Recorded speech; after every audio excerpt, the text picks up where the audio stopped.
How's it going, guys? And thanks again for being here. For the new viewers, welcome to my channel. Today I'm reviewing some high-end panels from LUXLI. As you can see, I have the entire family of LUXLI products. And for those of you who are not familiar with this light here, you better stick around because these lights are super high-end and it is as good as any other favorite brands that you have out there.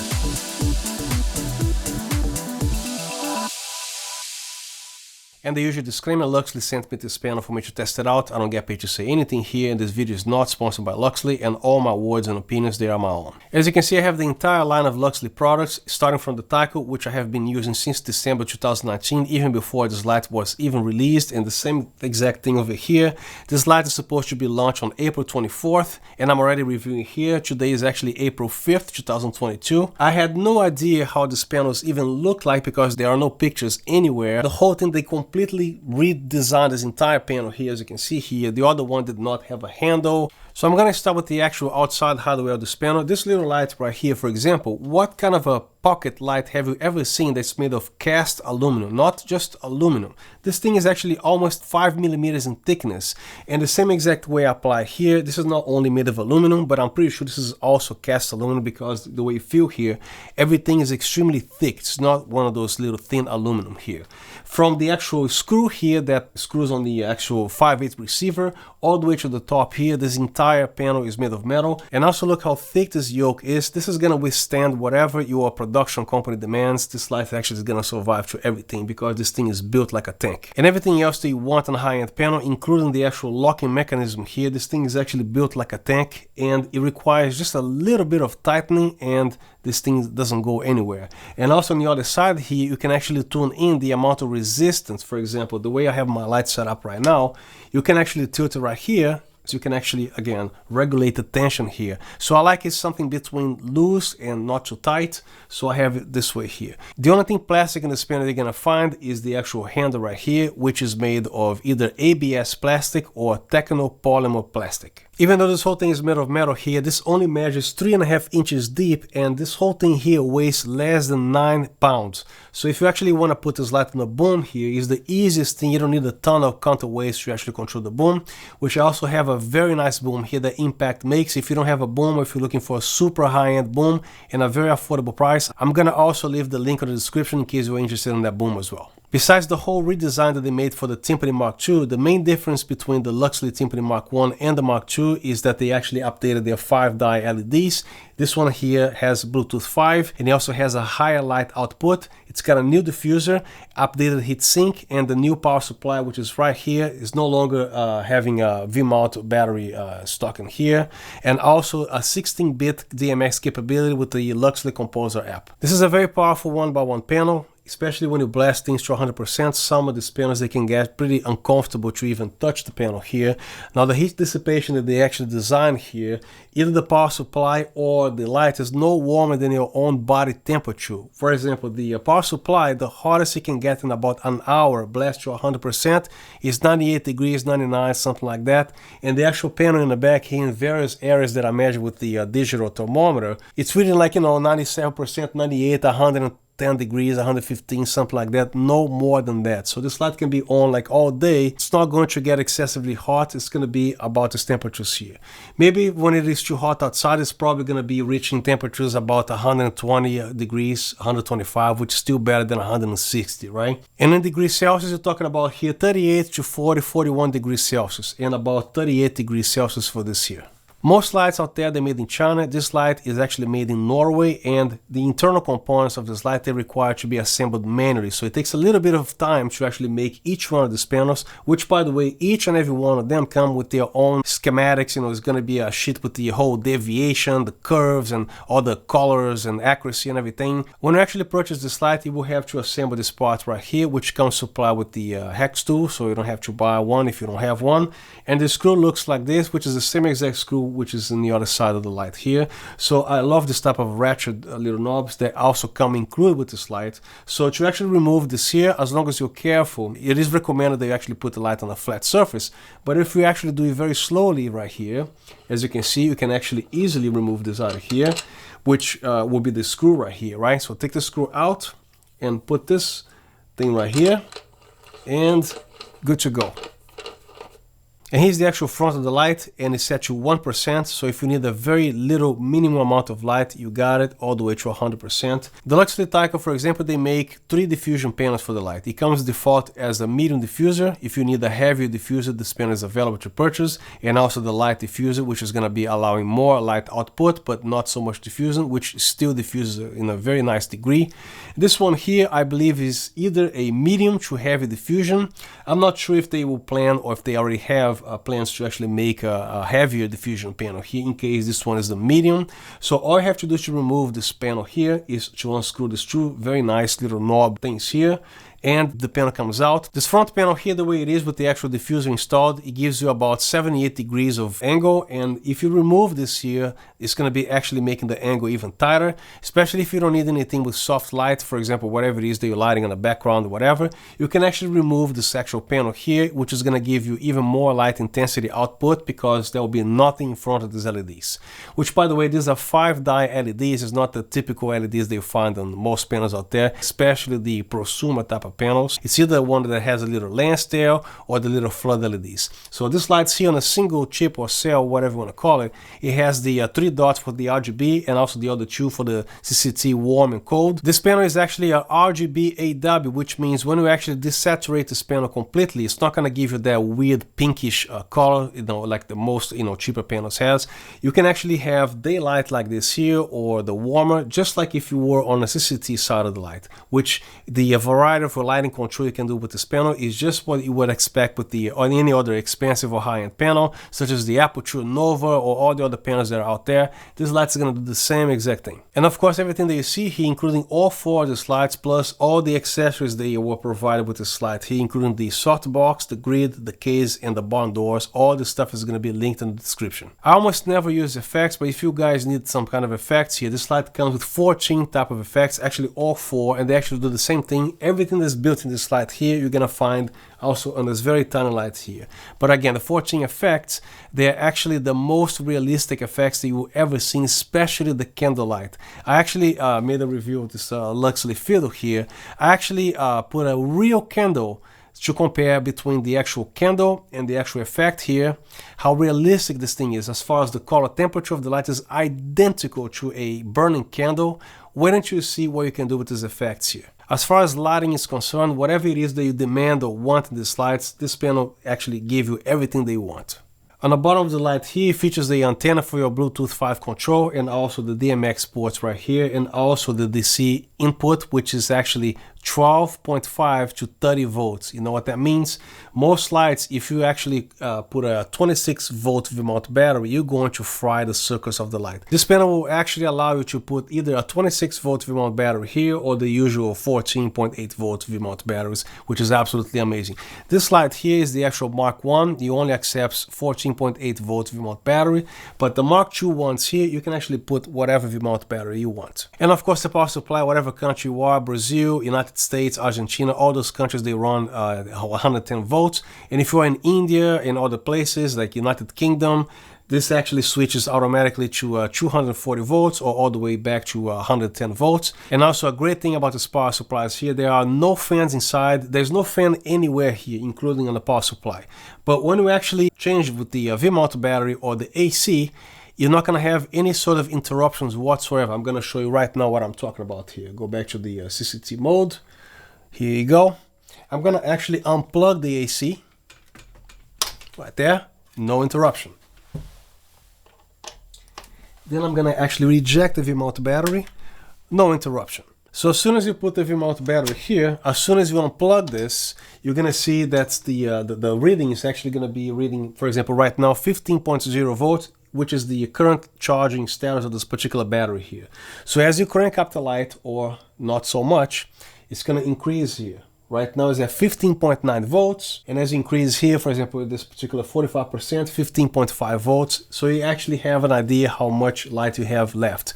And also, if you have a V-mount battery which is capable of SM bus communication, this light is actually going to be further showing you more detail here.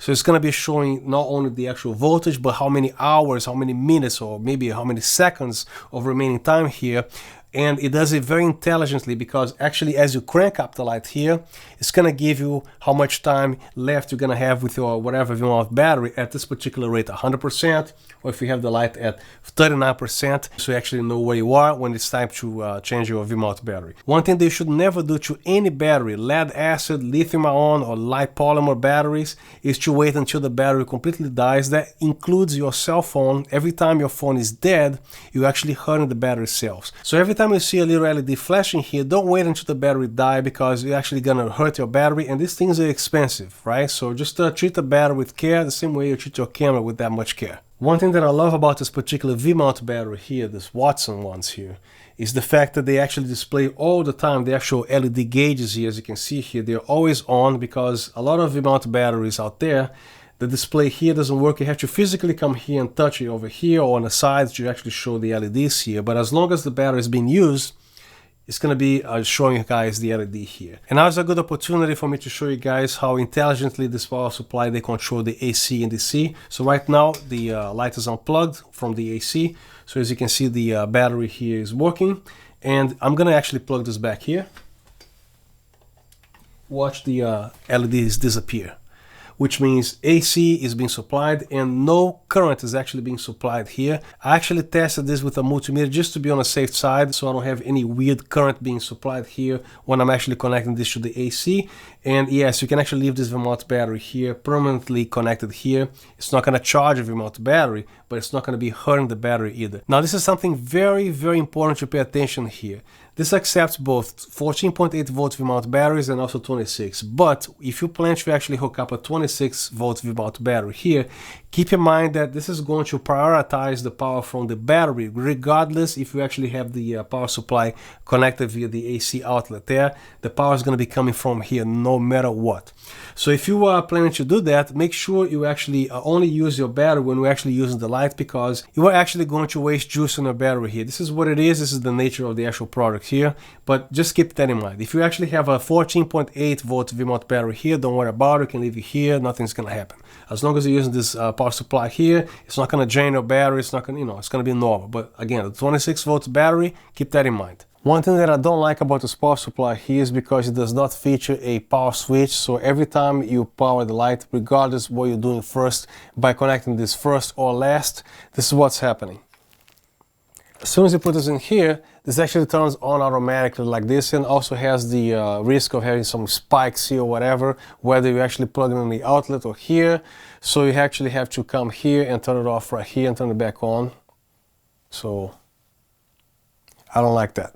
So to improvise and build a power switch on this actual power adapter here, all you have to do is to get one of these things and then make sure this is off, plug everything they have to do here, and then you finally turn this on, and then there's no problem with the light turn on itself when you don't want it to be turned on.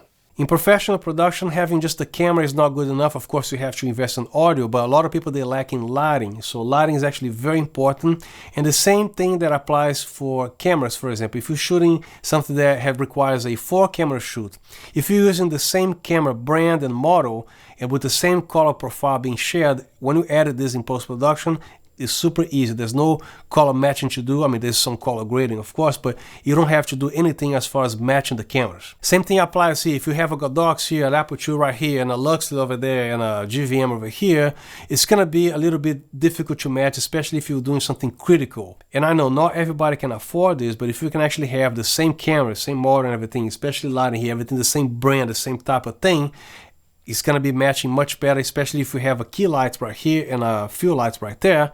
The light is the same exact type model, the same LED being used, so there's not really a color correction to do here. Not too green over here, too magenta over there. The hair light, everything is going to look identical, especially all these lights here. They have identical 5-dye LEDs.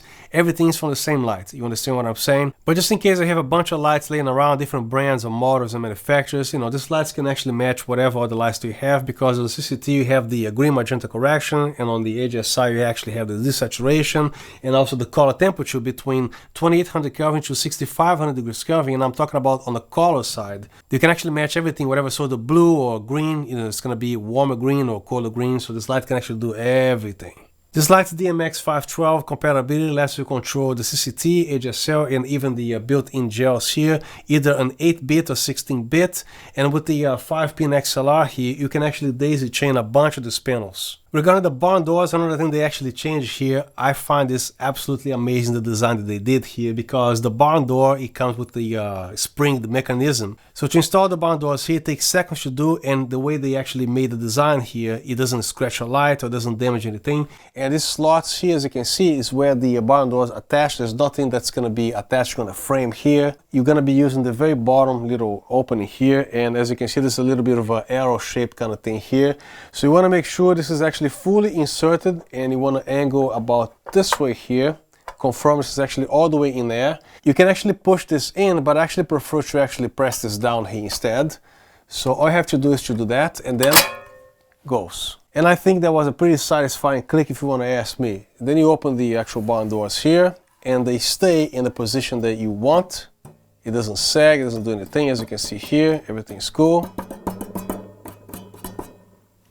And here's the barn door fully open. As you can see, you can actually have light spew everywhere. So to control that, you just do that here. And with this barn doors, this is actually the thing that they do here.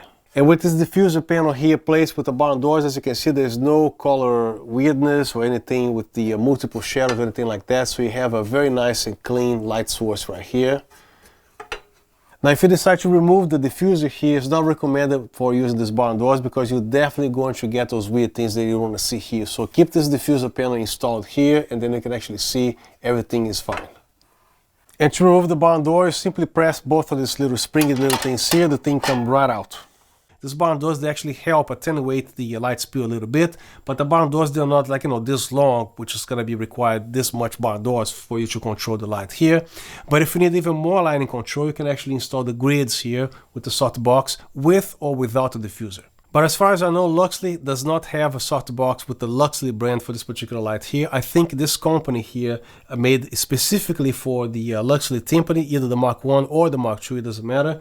And the softbox here works very well. The material is very nice. And like most softboxes designed for panels like this, they don't have 2 layers of diffusion. They only have 1 diffuser in the front here. So right now I have the softbox here, which has a single diffuser like most panels that go for these lights have. This is the actual interior of the softbox here. So to install the softbox takes seconds. You just start from the bottom, and then you quickly dress it up right here. The whole thing is already mounted. And also notice there's a little space here specifically designed to actually take the little yoke thing here. So everything fits very nicely. Then I'm gonna turn it here so you guys can see what's going on. Now if you want to tilt it a little bit, you can. This way here. And then as you can see, loop through this belt here. And then make sure you actually lock the stand as well, right? So put your finger here and then grab it from here, and then you can actually do this here very easily. As you can see, you can actually have as much tension as you want. There you go. And then you actually finish tilting this thing, this position here. Then you can actually have the softbox tilted in this direction right here. Then the same exact thing over here, and you're done. And here's what it looks like assembled. Now, even with the softbox, if you want to have the light this way here, you still have a decent degree of control of tilting right here, which is the maximum way of tilting with the softbox in this position is this way here. As you can see when you're doing your interview and everything, the light still looks right. But if you need more tilting, all you have to do is to make sure the stand is locked, and then you take the light out of here. Then you can do this way here and make sure the light stand legs is actually aligned with the light. And then you have all the tilting that you want here. Now these softboxes, again, they only have 1 front diffuser, but nothing in the middle here. But don't forget to actually have this particular diffuser panel right here built into the light. So there you go, you have 2 layers of diffusion, which was going to provide you a beautiful soft key light here, in case this is the only light that you brought on set. Now if you need the grid, which I highly recommend, for example, right now, this particular softbox here, they have a grid to avoid as much as possible light being spilled in the background without any flagging here. Flag is that big black thing that you actually put there if you don't know what it is. But if you want a grid, keep in mind this is actually sold separately, but this grid only costs $50. And as far as you can actually see how much grids they cost out there, I've seen grids for 2x1 panels, they cost in excess of $450, $500 for a grid. So this grid here is actually only $50, but but I highly recommend they actually get a softbox and the grid. This grid here is made very nicely, actually very rigid grids. And for any grid, especially if you have a super huge one, don't use carpet because you're going to damage the grid and get all kinds of things that you don't want in this Velcro here. The best thing to do is to actually tilt the softbox up, especially those huge softbox. Use that diffuser here as a table so you can actually very safely tuck away this whole thing here. And don't forget to actually give space for the grid here when I actually put this diffuser. The way I install the grill, I usually like to stretch like this all the way, and this Velcro, by the way, is no joke. Once this thing is here, it really Velcros. So actually put it here, and then you press with your finger right here. If you're in a rush, because when you're on a production set, we don't have time, so you gotta do this as fast as possible. So this thing grids here in a matter of seconds. There you go, good enough. When I have time, I do a better job, but as you can see, everything is nice, and there's no tummy here. When you actually place the softbox this way here, it stays parallel to the actual diffuser. Now, to remove the grid, under any circumstances, attempt to actually grab the grids right here is just common sense because you're gonna be destroying the grid. So always grab from the very edge here and very gently. And again, this Velcro is very strong. And there you go. Try not to let this thing touch carpet or dirt or anything. Keep this thing clean. So the Timpani Mark II with the actual diffuser installed without the softbox is going to give you about 78 degrees. And with the softbox, it should give you, I would guess, you know, something around 90 or 100, maybe a 120, because I can actually still see the light this far here. And this is what it looks like without the grid. And here's what it looks like with the grid. The grid is actually my preferred way to control light spill. As you can see, it's almost like a little spot thing here. And also don't forget that you actually have to adjust a little bit of the brightness here because the grid makes the light smaller. So this grid actually does a very nice job, as you can see here. It's almost like a flashlight, if you will. I'll try to remove this as fast as I can, but this is what it looks like without the grid. And the way they made this grid here, look how easy it is to put away. That's it, you're done. I also recommend that you don't throw this little plastic away because this protects the grid from any foreign element that you don't want attached to the Velcro or anything else. Another thing you're gonna love about the softbox, see these rods inside there? When you actually put this away, you don't have to remove the diffuser and you don't have to remove the rods. You simply collapse it this way here. The thing is folded, you just insert it back in the bag. And how is that for quickness? And then you open the softbox this way, fold it up like this. Done.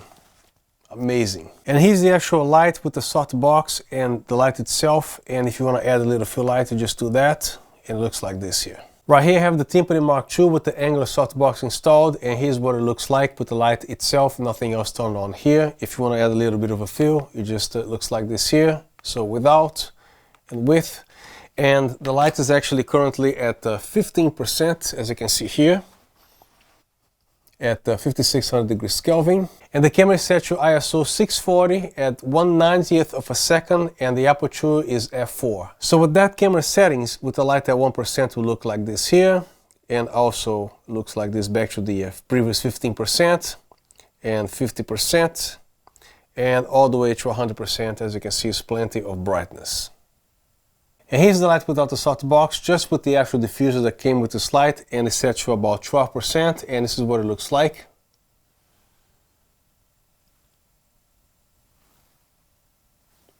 Right now the light is currently at 7%, but the same distance, same everything. This is what it looks like, bare bone, without diffusion, without softbox, without anything. It looks like this here. These light panels, they are a considerable investment, so it would be a pity to actually have this light getting damaged or cosmetically or something worse happening down the road, especially if you are actually up and down everywhere with these lights. I highly recommend they actually get a case, which is again is a separate purchase, but LUXLI makes a specific case for that with the actual LUXLI brand right there. There are two options to buy this case. If you want one panel or two panels, they actually have the traveling case designed to fit 2 timpanis or even 3. And for this case, how they are made and for what they are, the price, they are so sold is actually ridiculously low, because I've seen cases out there, they vary from $350, $450, something like that. Some cases they cost even more than what half of this light costs, which is pretty ridiculous. So LUXLI, the cases that they make, they're very heavy duty and they're very pretty. And it's only $99 for a case that holds 2 timpanis, or $129 for a case to hold 3 timpanis. I actually recommend that case with the 2 timpanis. I don't think LUXLI makes a case for 1 timpani, as far as I know. But with that case, when you have a single light, you can actually fit not only the light, but with the power supply, the softbox, the barn door, everything into one case. So in this case here, I have this case that accommodates either 2 timpanis or 1 timpani with a bunch of accessories here. So everything that you saw here today, I can actually put it back, everything into a single case, including the actual softbox with the grid. When I got this light right here, the moment that I actually connect this light with the Composer app, there was a firmware update that actually pops up. So I actually had 2 firmware under the actual current software. So to update the firmware on this light is actually very fun, because it's all done via the Bluetooth, everything in the air, there's no USB or cables to worry about. So you just watch the progress there, which takes like, a matter of a second to update the firmware. And then once the firmware updates, the light is going to reboot itself, it's going to turn it back on, and then you have the latest firmware. Now let's say, for example, that you did not like the latest firmware from LUXLI, or if there is some kind of a bug or whatever that is, did you know you can actually roll back to the previous software all the way to the older software? Try to do this with your iPhone. With the 2 or 3 previous firmwares, in case you need to shoot something at a higher frame rate, these lights, they offer the high frame rate mode, which you can actually do cold white, warm white, red, green, and blue. And of course, you cannot dim this light, because at a higher frame rate, you need all the light you can get. So either one of these options here is going to output the full blast of this light. And if you need even more light output, simply remove the diffuser in case you're not requiring a diffusion. This light is going to be even a stronger light output. And to get out of here, just turn it off with this button and press the mode button to go anywhere else. Regarding the environment, I think most people care, or they should care about the environment, and what I see what LUXLI is doing here is also contributing for a cleaner environment, the same way that Apple stopped making those, including those little 1 amp bricks inside the iPhone box that nobody gonna use that anyway, they throw it away. So the first thing that you're gonna find inside the box there's no plastics, nothing wrapped in plastic anywhere, it's just the light, the power supply, all the components there, everything individually, separately put in a box, but there's only cardboard inside the actual LUXLI container, which I think is pretty cool, for not including anything that's actually going to be ending up in a bottom of the ocean somewhere, especially plastic bags. Regarding plastic here, I'm not sure if you guys know about this. Do you know how long it would take for a regular thin grocery shopping bag to start decomposing or break down outside the, if you throw it away? 150 to 200 years. And a Pelican case, imagine how long that would take to start breaking down. You're talking 4.5 million years. So I appreciate what LUXLI is doing here. The construction of this power supply here, this whole thing is entirely made of metal, and as you can see, there's 2 little tabs here for you to attach a little belt thing that comes included with the power supply, for you to actually hang on a light stand or any other place that you want to hang this power supply. But as you can see here, I actually upgraded a better way to actually mount this, which is a V-mount lock. So this way here, there's no power supply to be dangling around, especially if you are transporting the light or if you're actually moving the light left and right and everything. So, and another advantage to that is because when you actually raise the light, the whole thing goes with it. So it's one thing, it's one piece. Now, if you are interested in this particular setup that I did here, all you need is an impact super clamp and also a Godox V-mount lock. Now, whoever was kind enough to make 2 M5 threaded holes on the back of this power supply here, thank you very much, because that's actually possible to do this particular improvement that I did here. So all you have to do is to go to Lowe's, aisle 2, and then you're gonna find this particular M5 screw right here, which is a shorter screw, because the one that comes with this power supply, which I have no idea what these holes are for here, I don't know where they actually mount, since the only thing they included was this little belt that goes in here, right? So, but thanks to that, I could actually do this thing here. So you're also going to need the cheese plate here, which I actually gonna have everything included on the description with the links to everything there. So the first thing you want to do is to make sure the power supply on the back here is free from grease or oil or anything, so you want to clean it up and everything. And then you're going to want to align the screw holes with the actual holes of the cheese plate. And I also strongly recommend that you actually add this 3M super gummy adhesive here. It looks exactly like this, so you can actually go to any store, like even Target sells this here, but make sure it is this type of adhesive here. And I thought I was gonna need 2 screws, so with that adhesive here, this thing is not going anywhere, and also at least inserting 1 screw to really make sure that nothing is gonna be actually coming off, especially when it gets hot outside. This thing might actually come off by itself. So you need just 1 screw. Now this adhesive here is extremely strong. If you actually put it crooked there, good luck removing this, but the best way to remove it is to actually grab it and rotate left or right. It's going to require some force. Don't try to actually remove it this way because you're going to destroy something here. Just make sure you do this. The adhesive should come off, but you need strong hands for that. Another thing that you're actually going to be super happy and love about this panels here, what it lets you do, is because how many lights have you seen out there? As soon as you install a V-mount battery here on the ballast or power supply, you're not getting the 100% full blast of this light. It always reduces to 80%, 70%. Even if it says 100% here, you know you're not getting the 100% full blast output of this light. With the Timpani Mark II here, it doesn't matter if you are on AC or DC, you are getting the full brightness whether you are, again, AC or DC, it doesn't matter.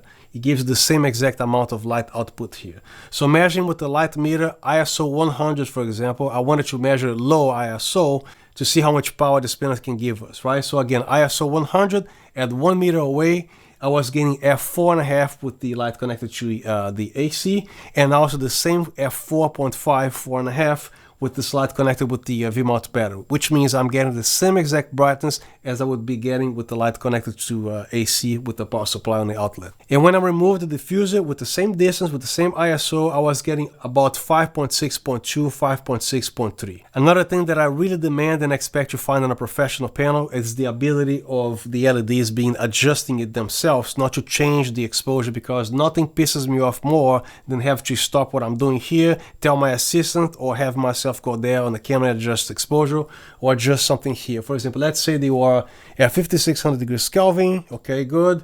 And then as soon as you go to the 4500 some degrees Kelvin, this panel is going to be doing this, getting twice as bright, and then when you go back to 3200, it goes back to this here. This light panel does not do that, which is great. So let's say, for example, 5600 degrees Kelvin, let's blast it to, I don't know, 90%. You have that particular exposure or light intensity in there. When you go to the 3200 degrees Kelvin, all the way to 28 here, you notice that the exposure doesn't change in the background.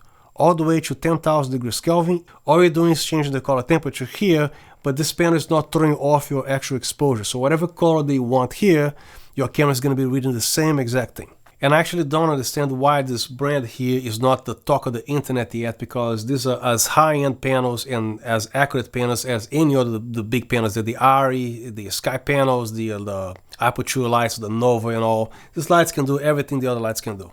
But the LUXLI Composer app, it does absolutely everything what the Aperture Stylus Link offer. The only thing that it doesn't do, which I think is pretty cool, maybe they should implement this on the actual software here. The Aperture Stylus Link, it lets you identify the light. So when you switch the light, this light is going to flash a little bit, or that light is going to flash a couple of seconds to indicate that, you know, this light is actually the one being controlled in case you want to control the light individual. And the other thing that it doesn't do is to control the dimming curves, the logarithm, linear, you know, the S curve. This doesn't do that. Everything else, the LUXLI Composer app and the Aperture Stylus Link, they actually do identically everything. Now let's launch the LUXLI Composer app right here. I have all these lights on. So on the bottom left, look for lights, press this button here. And then all these lights are immediately identified right here. And then as you notice, almost in the middle of the page on the left here, you see the single and then group and all, which means you can actually control each light individually. To control it in group, just press this button here and then you create group. I don't really care about that because each light, you know, hair light, fill light, you know, background light, they are different settings. So I always like to actually operate the light as single. You can actually operate all the lights here, which you don't even need to assign any group. The Aperture Stylus Link, for example, when you actually do a group, you actually have to reassign the lights here. And this app here does not require you to do that. So you could control all the lights, as you can see here, all the way down to 0%. You can actually change the color temperature here. They're all doing the same exact thing. For example, right now, all the lights are set to red or all the lights are set to blue, for example, except my RGB on the background there, but you know what I'm saying. So let's say they want to turn off all the lights the way I was having this video since the beginning. All I have to do now is press the single here, and then I can only control the actual Timpani Mark II right here, and all those lights are off. So I'm going to show you guys the very basic of everything, just to give you an idea how nice this application is. So right now, just controlling this light here. So you have the intensity and all, right? You can actually adjust your presets here from 7000 degrees Kelvin or 56. You just tap here, or 3200. and then you can actually have your green magenta correction right there to the extremes, or just a little bit of green, just a little bit of magenta. For example, at 5600 degrees Kelvin here, a little bit of magenta, a little bit of green right there. And then you press the N here, goes back to the default position. Then on the bottom here, you have your HSL, and then the RGB, and then the XY is a new thing that they actually put here, the different gammas here. So you actually have the device gamma, the regular stuff, or the sRGB, the Adobe 1998, this little white area here. You can see if you want to control the color accuracy to the extreme here, you know where your limits are right there, as you can see here, when I'm actually moving inside the triangle. So you can go outside the triangle, but you know, on this particular sRGB gamut here, you gotta be within the perimeters of the triangle here. Then over here you have your gels that you can choose any color that you want, and then the actual effects. From sensitivity chase all the way to the dimming here. So the dimming is actually a very nice transition here. Let's say that you have a particular movie scene, it requires you to be exactly at 50.7%, and then actually start intensity from whatever, from 55% or something, and to stop the intensity at 0. And then you can actually just press the play button here, and it's gonna actually dim all the way down, as you can see there. If you want to start at 100%, press play again. It's gonna actually count down. Press play. You can also alter the color temperature. Whatever it is they want to do here, this light is gonna do for you. And also the duration in seconds. If you want a very slow dimming curve, you can do that, or very fast. I'm just going to be showing here just two effects, if I may. I just wanted to demonstrate here how far you can go as much as control goes here. So right now the police light, we have this particular thing here. You can actually decide the flashes per second. You know, the number 2 is going to be blue, blue, red, red. Then when you set to 3, it's going to be blue, blue, blue, red, red, red, whatever you want to do. So let's go back to the 1 here. Actually, cycles per minute if you need the speed here. And also the duration of flashes is actually very important. If you want like a harsher police light, like a harder thing, set all the way to 10%, you see this harder effect there, right? And then watch what happens when you actually want to smooth things out a little bit. You see the flash gets smoother, but you also have to adjust the cycles per second here again. So you can actually fully customize this thing here. And of course, you can actually do the red, blue, and white. You can actually do red and blue only, or just red and white, or just the blue and white, or even this here, SAE Amber. And of course, you can actually save the application here, whatever it is that you did that you like. See the star on the top right, you just tap on the star here. You can actually name the thing, police, or whatever. So I'm gonna hit cancel here because I already have the thing saved. Now on the top left, you see the saved here. Just clicking there, you see all your save presets here. For example, the strobe, I saved it to this here. And then when you actually go to the actual modes here, it takes you exactly to that effect, which is the strobe here. When you want to go to the police light, for example, the pulse actually, you have that cool breathing kind of, you know, you can actually set up the speed and everything. But when you go to modes, it takes you to the pulse. And then you can actually do the color temperature here to whatever you want. I like red because it looks, you know, it's a very useful effect, that breathing kind of thing. You can actually decide the speed of everything. This particular sequence here is a little bit time consuming. If you want to see a full tutorial on this on YouTube, just search for LUXLI Composer App on the sequence there. It's going to show you everything there. Actually, LUXLI makes a particular tutorial. And over here you have the camera in which you can actually point it everywhere that you want here. He gives you this color right here. So my pants are blue, so the light's gonna be actually turning blue right there. Now I gotta show you one last thing with this application here. You definitely want to see this here. For example, right now I'm on single, controlling just like, you know, one light. Now on the top left here where it says mix, just below the word saved here, tap on this here. Now you actually have the ability to actually control the intensity of each light. For example, it wouldn't be fair to actually have this little light compete with the 250 watt panel, 2x1 panel, right? This would definitely blast us out of the sand here. So right now I have all the lights, everything cranked up to 100%. So okay, on the top here where it says master, you actually ramping up all the lights to 100% of whatever percentage they want here, right? So this is a 250 watt panel. Can't compete with this little one here. So what I'm gonna do is find where it says LUXLI Tycho here. The LUXLI Tycho at 11% or something like that, when I actually set it to 100%, this light is still at 10% what it's supposed to be. And then the LUXLI Timpani set it to like, I don't know, 32%, and the LUXLI Cello maybe at 50 some percent. and leave the LUXLI Fiddle at 100% because this is the smallest little light panel here. So now on the master thing here on top, when you actually control this light all the way to 100%, you made this light shine no more than this, and you made this light and this light shine no more than this here. When you actually apply 100% to everything, that's when you change everything. So you go back to the master here, everything is blasting to 100%. This can be so useful in so many ways when you actually have to crank it up everything, for example, to 100% or 70%, in case you have this panel very close to a subject or the tackle far away from the subject, but you need them to actually reach the subject with the same amount of intensity, regardless of the size of the light. So this thing is actually awesome. So that's pretty much it for the LUXLI app. There's a lot more to see here, but I think this was a fair tutorial, long enough for you guys to see what this thing can do. So here's the back of the panel and the actual menu and all the function of this light. Right now I'm on CCT mode. It goes from 0% to 1% increments all the way and very quickly to 100% with a single turn, as you can see here, or a single turn to turn it down to 0%. And then let's say they have the light set to 56%. You press this button once, it turns back to 0%, press it again, goes back to exactly the same percentage that you left. And you also have presets here. On the Composer app, you have more options. For this light here right now, you can actually range from 5600 degrees Kelvin to conveniently press to 3200 degrees Kelvin, or anything from 2800 degrees Kelvin all the way to 10,000 degrees Kelvin. And you can adjust in 50 Kelvin increments at a time. And the soft buttons here, they represent what's currently right beside these buttons here. Right now you are on CCT mode. To adjust the minus plus green magenta correction, you just press this button here. Right now it's at 0%. And you can actually adjust here from 0 to 1% very gently all the way to plus 100 all the way green, or minus 100 all the way magenta.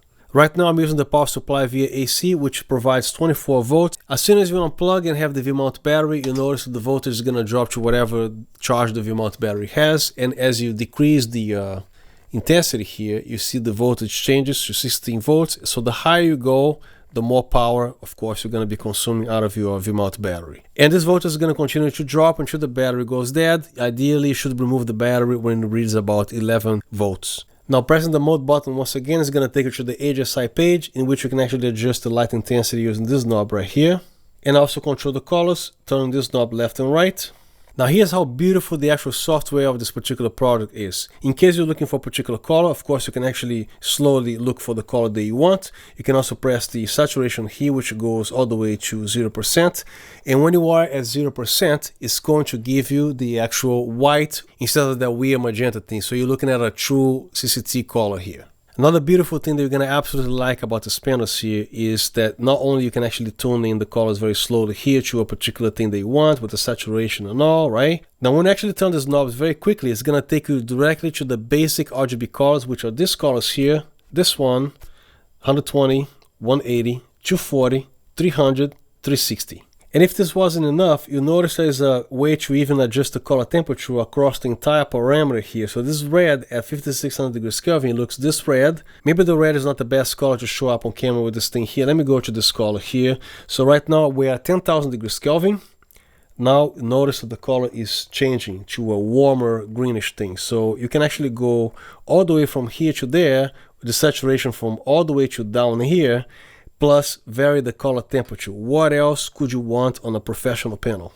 And of course you can do the same thing here. Jump into the obvious one. 3000 Kelvin, 3200, 4300, 5600, 64, 72, 10,000. Instead of you doing this here. Press the mode again. It's going to take you to the gel. The first one is chroma key blue, and then the chroma key green. And it has 150 gels here, as you can see. And you can also change the color temperature of every single one of these gels. Press the mode button again, and this is the high frame rate mode, which allows you to shoot at a higher frame rate. So you can actually turn it on by turning this knob here. And then this one controls the cold white, warm white, red only, green only, and blue only. To turn it off, you just slide this button here and press the mode button out of here. And here you have the effect page. In this particular panel here, you have as many as 10 effects, and on the application, you're going to have 3 more or 4 more. Now keep in mind that every single effect here, you are required to actually press the play button. When you actually change the effect, you have to press stop and then play again to actually reset everything. Press the mode button again, it takes you back to the CCT mode. Now the gear icon here, pressing the settings, that's when you actually have your presets. And then you press select, and you have preset A, B, C, and D, and also factory default. When you do a factory reset, here it's going to default everything, but you will not lose the stuff that you saved on the LUXLI Composer app. So you can either load or press back. Next we have the DMX, again press select, and then you have the master, the address, and all that stuff. You press back here, and then is your Bluetooth. You can actually press select again, and then you press select, and then you confirm on or off. Then you have the display, press the select button, and then the select button again. Right now the brightness is at 70, all the way down to nothing, to actually 1, all the way to 100. I like things bright. I don't know why people would actually require this to be dim when they actually have all this power coming out of the light here. It doesn't make any sense to me. I like it blast to 100%, so confirm. Back. And over here you have the about with the light serial number and also what firmware you're currently using. Press back, goes back to the CCT mode. Most of you guys probably know to make videos like this is a lot of work, but I still enjoy doing this. Number one, because I love lighting, and number two, I'm actually helping the cinematography community, so in anything that helps you guys decide to make a purchase or introducing you guys some new lights and all. But if you want to use my B&H affiliated links, they don't cost you anything extra and it helps the channel a little bit, helps support the channel as well. I would appreciate if you guys use my links. So that's the end of my review, and I hope you found the contents of this video helpful. And if you have any questions or you want to make a comment, please feel free to drop them down in the comment section. I'll respond to everything that I see there. So once again, thanks for being here, and I'll see you next time.